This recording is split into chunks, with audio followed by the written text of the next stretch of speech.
कल जिस युवराज की आपको कहानी सुनाई थी, जिसे जिंदा बचाया जा सकता था, जो पौने 2 घंटे तक गिड़गिड़ाता रहा कि मुझे बचा लो, और तीन एजेंसियां, पुलिस, फायर ब्रिगेड और एसडीआरएफ की टीम मिलकर भी उसे बचा नहीं पाई। सुबह 6 बजे कल लाश बरामद हुई थी। और अब सैटरडे रात की ये घटना है। आज ट्यूसडे की शाम को वो कार उस पानी से बाहर निकली। तो अंदाज़ा लगाइए कि एक जीते जी शख्स को पहले तो मरने दिया गया और उसके बाद 6 घंटे बाद लाश मिली, और कार को निकालने में लगभग 48 घंटे से ज़्यादा का वक्त लग गया। खैर, आते हैं आज की कहानी के ऊपर। आज की कहानी बिहार और पटना पुलिस के चमत्कार कहें या अंतर्यामी पटना पुलिस कहें, उनकी कहानी है। ये कहानी पटना के करीब जहानाबाद एक जगह है, और उसी जहानाबाद में रहने वाली एक 15-16 साल की लड़की की है। 15-16 साल की ये लड़की, जिसका सपना था डॉक्टर बनना, घर वालों ने उसके सपने का साथ दिया और उसे कहा, बेटा तुम डॉक्टर बनो, जहाँ जाकर पढ़ाई करनी है करो। लड़की जहानाबाद से बिहार की राजधानी पटना पहुँचती है, क्योंकि वहाँ अच्छा कोचिंग सेंटर था। वहाँ वो नीट की तैयारी के लिए एक कोचिंग सेंटर ज्वाइन कर लेती है, और उसी कोचिंग सेंटर में रहकर अब वो पढ़ाई कर रही थी। अब चूँकि वो अपने घर से दूर पटना आई थी, तो रहने के लिए कोई ठिकाना चाहिए था। तो शंभू गर्ल्स हॉस्टल करके एक चित्रगुप्त नगर पटना में, वहीं पर वो हॉस्टल में रहने लगी। पिछले महीने दिसंबर साल की विदाई का वक्त था। 25 दिसंबर को क्रिसमस, तमाम school, college, institute, coaching centre बंद थे, तो वहाँ भी छुट्टियाँ थी। करीब 10 दिन की छुट्टी थी। तो इस लड़की ने भी कहा कि छुट्टी है, घर वापस चलते हैं। वो जहानाबाद 26 दिसंबर को लौट गई, अपने घर रही, नया साल घर वालों के साथ मनाया। फिर 5 जनवरी को वो जहानाबाद से ट्रेन के जरिए पटना पहुंचती है। 5 जनवरी की रात हॉस्टल पहुंच गई, माँ बाप से बात की, दोस्तों से बात की, इसके बाद खाना खाकर सो गई। अब 6 जनवरी की तारीख आती है। 6 जनवरी की सुबह आमतौर पर हॉस्टल में एक टाइमिंग होती है खाने का, ब्रेकफास्ट का, डिनर का। तो जब 6 जनवरी की सुबह हुई तो तय वक्त पर यह लड़की अपने कमरे से बाहर नहीं निकली ब्रेकफास्ट करने के लिए। कई बार होता है कि चलो कई बच्चे नहीं करते हैं, किसी ने ध्यान नहीं दिया। अब दोपहर का वक्त हो गया, लंच का टाइम था, लेकिन वो लड़की लंच करने के लिए भी अपने कमरे से बाहर नहीं निकली। तब हॉस्टल के जो संभालते हैं सारी जिम्मेदारियाँ, उन्हें लगा कि ना वो ब्रेकफास्ट के लिए आई, ना लंच के लिए आई। वो उसके कमरे के बाहर गए, आवाज़ दी, अंदर से किसी ने सुना नहीं, दरवाज़ा खुला नहीं।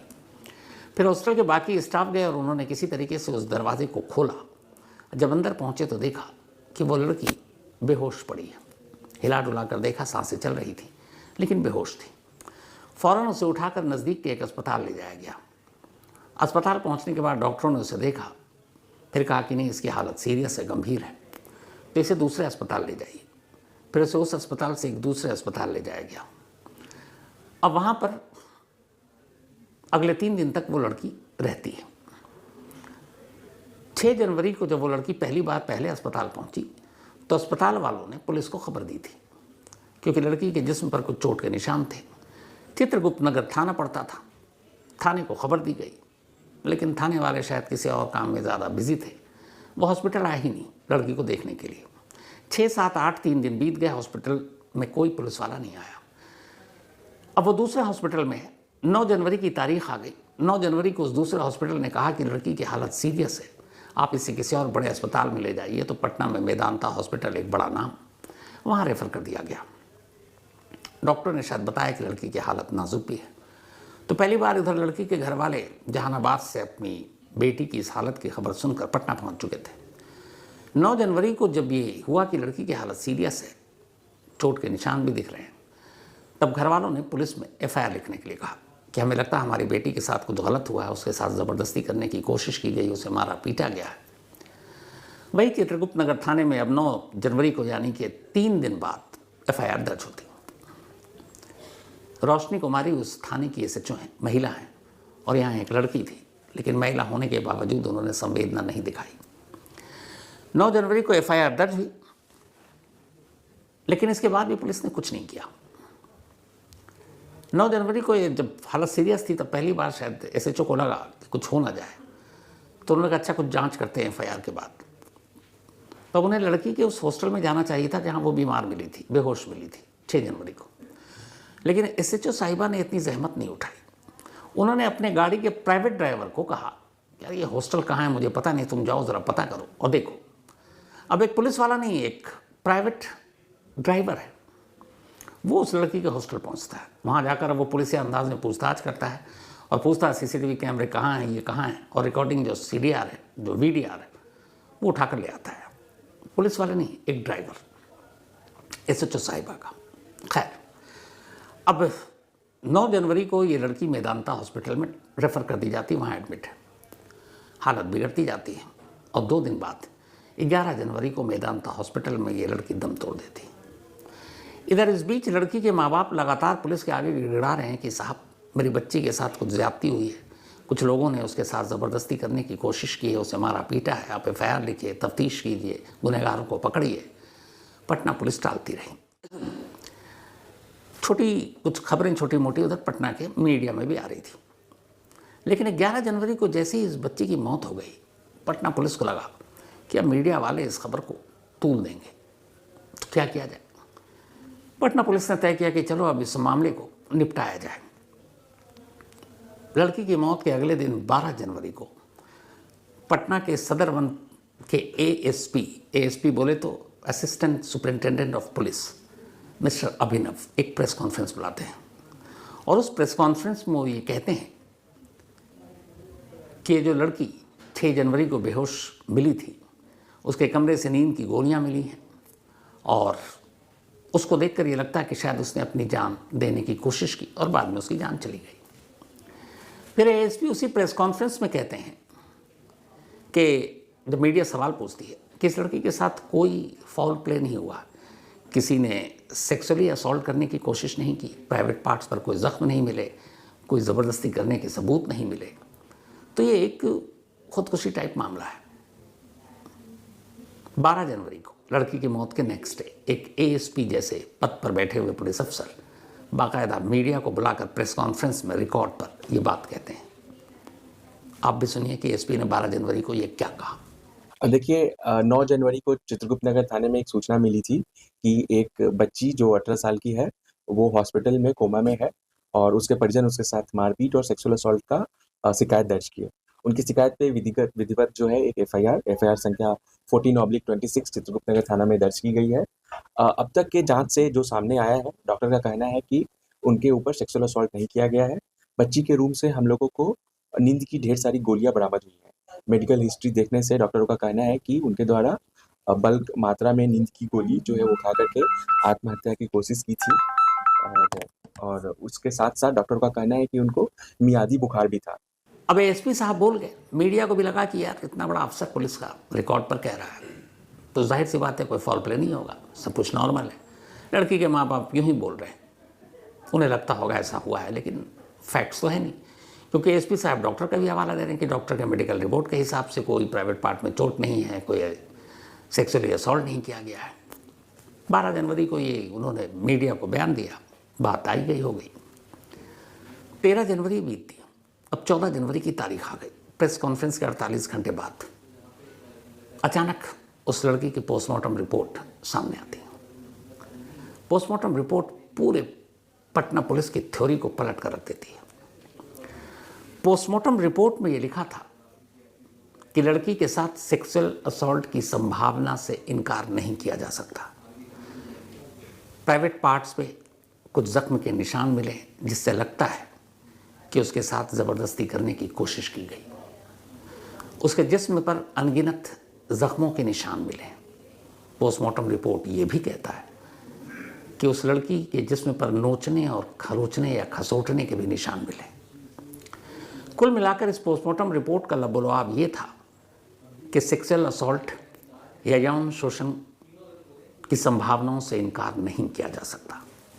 अब जैसे ही ये रिपोर्ट आई, जाहिर सी बात है पटना पुलिस के हाथ पांव फूल गए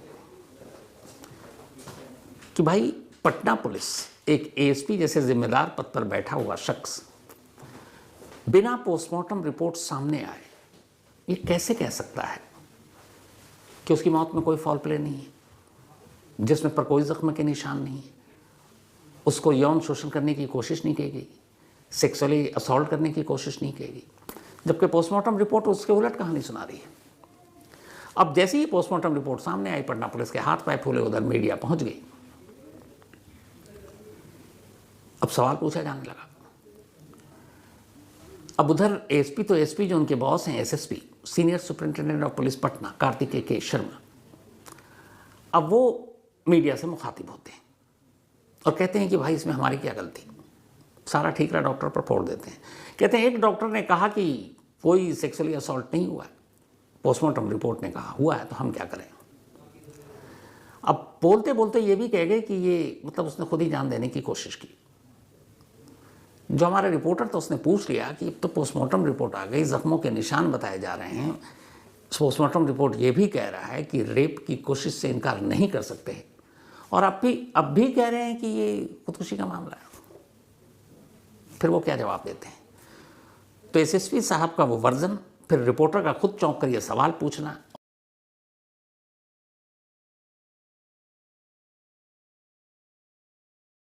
और फिर उनका जवाब ये भी सुन लीजिए। उनके यूरिन रिपोर्ट में भी आया नींद की, उनकी जो मृत्यु हुई है वो नींद जो दवाई है उसी कारण हुई है। इसमें केवल एंगल ये आया है कि पहले इसमें कहीं कोई इसमें शक नहीं है कि ये सुसाइड का मामला है। इसमें केवल यानी अभी भी मान रहे हैं कि सुसाइड की है छात्रा। मैं आपको वही बता रहा हूँ इसमें कि जैसा आप स्पष्ट खुद भी देख सकते हैं ये चीज़ कि जो उनका सीसीटीवी फुटेज वगैरह भी है, इसमें जब महिला अपने घर गई हुई थी 26 तारीख को और 5 तारीख को लौटी थी, वहाँ से जो सीसीटीवी फुटेज वगैरह आया हॉस्टल तक का, वो सब कुछ कैमरा अवेलेबल है, वो सारी रिकॉर्डिंग में लिया गया है। तो एएसपी की तो बात आपने सुन ली, अब एसएसपी साहब की भी सुन लीजिए कि सब कुछ हो चुका है, लेकिन अब भी वो अपनी पुलिस, अपने डिपार्टमेंट, अपने सबऑर्डिनेट, अपने जूनियर सबको क्लीन चिट दे रहे हैं और कह रहे नहीं हमारी नहीं, तो डॉक्टर की गलती है। अब सवाल ये कि वो डॉक्टर कौन है जिसके बलबूते पर 12 जनवरी को प्रेस कॉन्फ्रेंस कर एएसपी ने क्लीन चिट दे दी थी कि इसमें कोई फॉल प्ले नहीं है, ये एक सिंपल सुसाइड का मामला है। इसके बाद जब मामले ने तूल पकड़ा तो पता चला कि जिस डॉक्टर ने, मतलब तब तक कायदे से पोस्टमार्टम रिपोर्ट सामने नहीं आई थी और उसने कहा जी नहीं ऐसा कुछ नहीं है, जबकि वहीं के एक सीनियर डॉक्टर ने कहा कि नहीं ऐसा है, कुछ जख्मों के निशान मिले हैं, सेक्सुअली असॉल्ट हो सकता है। अब पुलिस 2 डॉक्टर थे, 2 स्टेटमेंट, लेकिन अपने फायदे के हिसाब से उन्होंने उस डॉक्टर के स्टेटमेंट को पकड़ा, चुना, जो पुलिस की थ्योरी को सही साबित करती है कि ऐसा कुछ नहीं हुआ है। जबकि जब पोस्टमार्टम रिपोर्ट आई तो सारी कहानी साफ हो गई। अब सवाल यह कि आखिर इस लड़की के साथ हुआ क्या, बेहोश कैसे हुई और पूरा मामला क्या है, और पटना पुलिस ने इसमें क्या क्या गलतियां की। जब पहली बार 6 जनवरी को ये लड़की हॉस्पिटल में एडमिट हुई, 5 जनवरी की रात ये अपने घर से पटना वापस लौटी थी। जब ये हॉस्टल तक पहुंची तब बिल्कुल ठीक थी, इसने खाना खाया, इसकी तबीयत भी ठीक थी, थोड़े से इसके कुछ मेडिकल इश्यूज थे लेकिन बिल्कुल फिट। 5 जनवरी की रात अपने माँ बाप से बात करती है, अपने दोस्तों से बात करती है और सो जाती है। उसके बाद कोई कहानी नहीं। फिर कहानी 6 तारीख को होती है जब वो बेहोश मिलती है। अब सवाल यह है कि 5 की रात से लेकर 6 की सुबह तक क्या कुछ हुआ, उसी में ये पूरी कहानी है। अब पुलिस का कहना है कि हमने सीसीटीवी फुटेज खंगाला 5 की रात से लेकर 6 तक, हमें कोई ऐसी सस्पिशियस चीज़, संदिग्ध चीज़ नहीं मिली उस कैमरे में कि कोई आया कोई गया, और बस इसी एक बिंदु पर पुलिस ने कहना है कि कोई फॉल प्ले नहीं। अब यहाँ एक दूसरी तस्वीर है इस कहानी की। 6 जनवरी को जब इस लड़की को हॉस्पिटल ले जाया गया, 6 जनवरी को ही अस्पताल की तरफ से पुलिस को इन्फॉर्म किया गया कि एक ऐसा केस है, और वहीं जो उस जुरिस्डिक्शन में आता है चित्रगुप्त नगर थाना, उनको बताया गया, पर थाने की कोई पुलिस उस लड़की के पास नहीं पहुंची, न 6, न 7, न 8। पहली बार पहुंची 9 जनवरी को, और 6, 7, 8 चित्रगुप्त नगर थाने ने कुछ नहीं किया। उनकी जो एसएचओ है रोशनी कुमारी, उनके ड्राइवर ने एक स्टिंग ऑपरेशन में एक बयान दिया। उसने कहा कि 9 जनवरी को मैडम ने मुझसे कहा, मैडम मतलब मैडम एसएचओ, कि मुझे ये पता नहीं कि ये लड़की हॉस्टल कहाँ है, कहाँ रहती है, उसका कमरा कौन सा है, तुम ज़रा जाओ। अब इस ड्राइवर के बयान के मुताबिक वो खुद उस लड़की के हॉस्टल में पहुंचता है, उस कमरे में पहुंचता है इस हादसे के 3 दिन बाद, और वहाँ से डीवीआर उठाकर ले आता है। और उसी डीवीआर के फुटेज देखकर पटना पुलिस ये कहती है कि कोई ऐसा सीसीटीवी कैमरे में हमें दिखा नहीं कि कोई आया कोई गया, तो कोई फॉल प्ले नहीं। अब यहाँ एक बेसिक सवाल है कि जब हादसा हुआ उसके बाद 72 घंटे बीतते हैं, 72 घंटे बाद कोई शख्स जाता है, क्या इन 72 घंटों में सीसीटीवी कैमरे के साथ छेड़छाड़ नहीं हो सकती? क्या इन 72 घंटों में ख़ास वक्त के फुटेज को उड़ाया नहीं जा सकता या उसके साथ छेड़छाड़ नहीं की जा सकती? तो फिर पुलिस बिना जांच कंप्लीट किए हुए कैसे दावा कर सकती है कि यहाँ पे कोई फॉल प्ले ही नहीं है? अब जो लड़की के घर वाले हैं और बाकी कुछ लोग, अब दबी ज़ुबान में सब उंगलियाँ उठ रही हैं और एक गिरफ्तारी के बाद तो ये सवाल बहुत सीरियस हो गया है। उनका ये कहना है कि ये जो हॉस्टल है, जिस हॉस्टल में ये लड़की पढ़ती थी, मतलब रहती थी, इसकी संचालक एक लेडी है और साथ में और भी हैं। ये हॉस्टल दागदार रहा है। इल्ज़ाम ये है कि इस हॉस्टल में, चूँकि ये गर्ल्स हॉस्टल है, तो यहाँ पर कई जिस्म फरोशी के धंधे के मामले आए।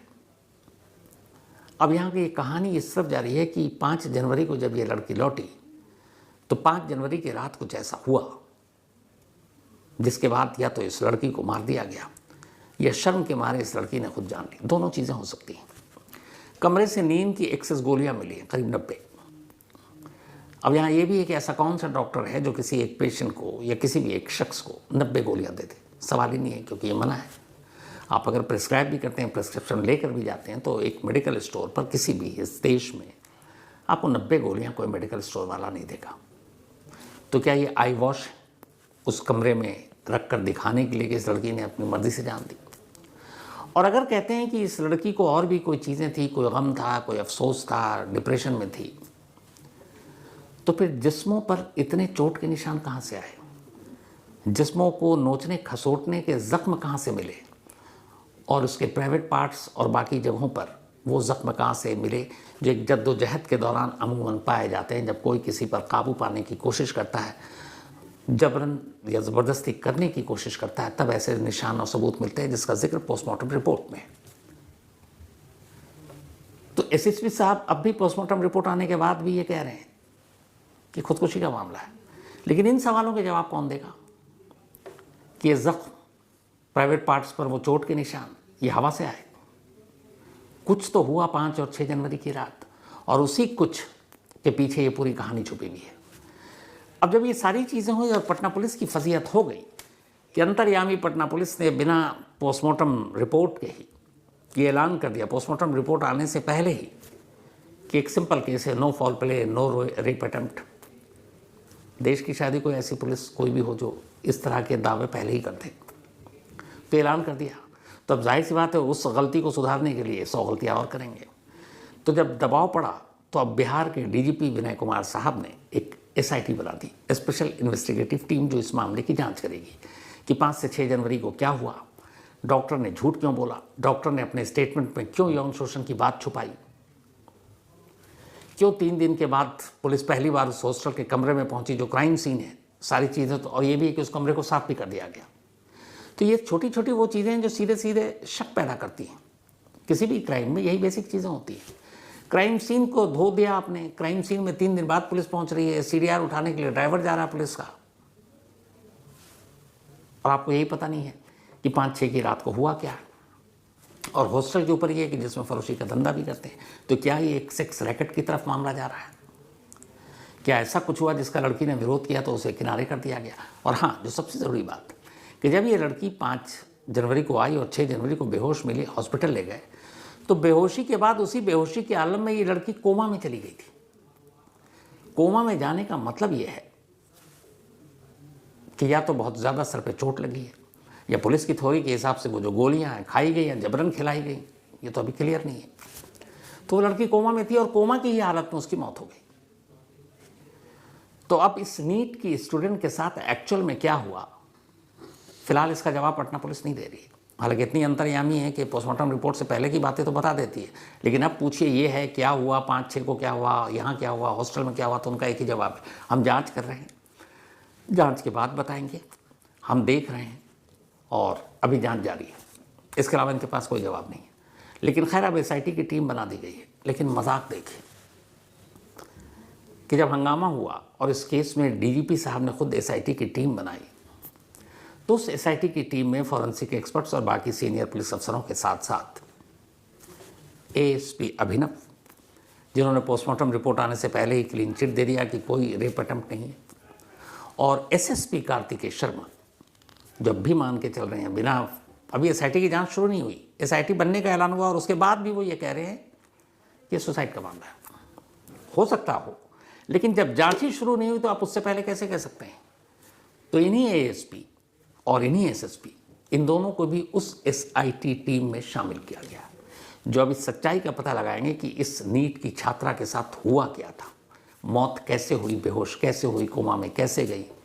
पोस्टमार्टम रिपोर्ट में ये बात है तो उससे पहले डॉक्टर ने गलत बयानी क्यों की, एएसपी ने आनन फानन में प्रेस कॉन्फ्रेंस करके क्यों झूठी बात कही, एसएसपी ने क्यों उसी एएसपी की बात को आगे बढ़ा दी।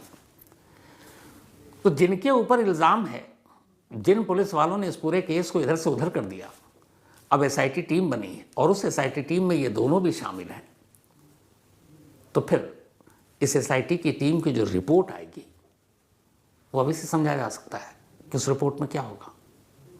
मतलब ये ओपन सीक्रेट है कि जिन्होंने पूरे केस